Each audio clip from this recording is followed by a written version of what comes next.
I've been told to do a video about this game Yomi for a few weeks now. Finally getting around to reviewing it. When the battle cry I've been hearing is David Sirlin will save us all, that's a bold claim that warrants some looking into.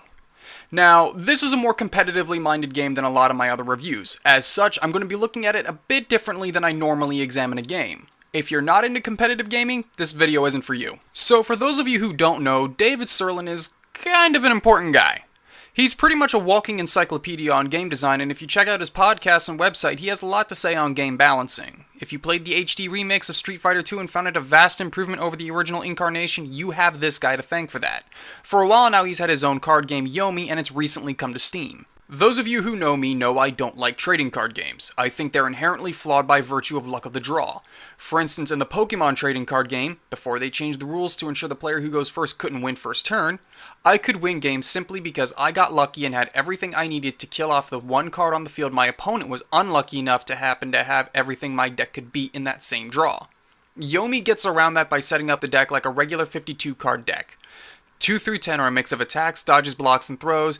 Jacks, queens, and kings are like your special moves, and think of aces as your hyper combos. So in a sense, everyone sort of has the same deck. The game is played kind of like rock, paper, scissors as attacks beat throws, throws beat blocks, and blocks and dodges beat attacks. When you win the opening exchange, you get to decide what else you want to do that turn with what you have available to you in your hand.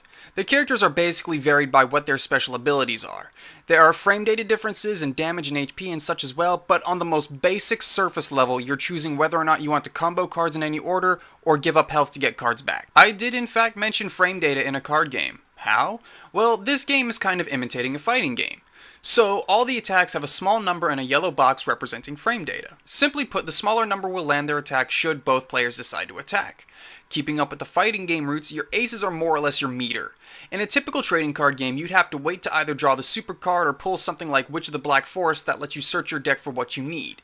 This game has a much better way of handling things by letting you discard a pair of cards to search for an ace. You have to decide how badly you want that ace, because it's very easy to get, but you'd sacrifice your own other options to do so. But, I just couldn't get into this one.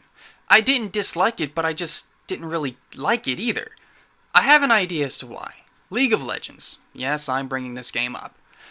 League is a terribly balanced game. As of this video, the newest champion they've released is Echo. I really want to know what Riot thought process is when they're making a new character. They gave this character a gap closer, ranged harass, hard CC, and a bullshit death-denying ult. You can overextend, not ward, chase deep into enemy jungle and get caught, then push your button and not only get out of range but get some HP back. Then the person playing Echo gets all cocky in chat. But the player didn't skillfully get away. The player just had a magic oops, fucked up button. But you feel good and you have a false sense of accomplishment because you evaded the enemy gang that caught you out. And I'm not above this type of Dunning-Kruger inspired satisfaction. None of us are. Yomi, on the other hand, doesn't give bad players that sort of nonsense. It's all about how well you can outthink your opponent. When playing a balanced game like this where you don't have any sort of bad player handicap function, the player has to admit that everything is riding on their abilities rather than a broken something to exploit or blame. But winning or losing, I sat there going, because all I felt like I did was guess correctly.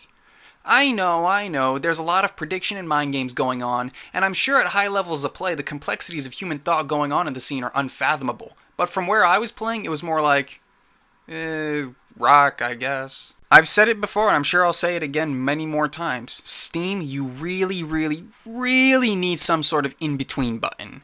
I don't dislike this game, but I didn't think it was very fun either. I guess what you could say is I appreciate this game at a competitive level, but it wasn't interesting enough for me to want to pursue further. I'm going to go ahead and recommend this one though, being that there was nothing mechanically wrong that made the game unfun to play. Well, that and you can just get a refund for it now if you don't like it.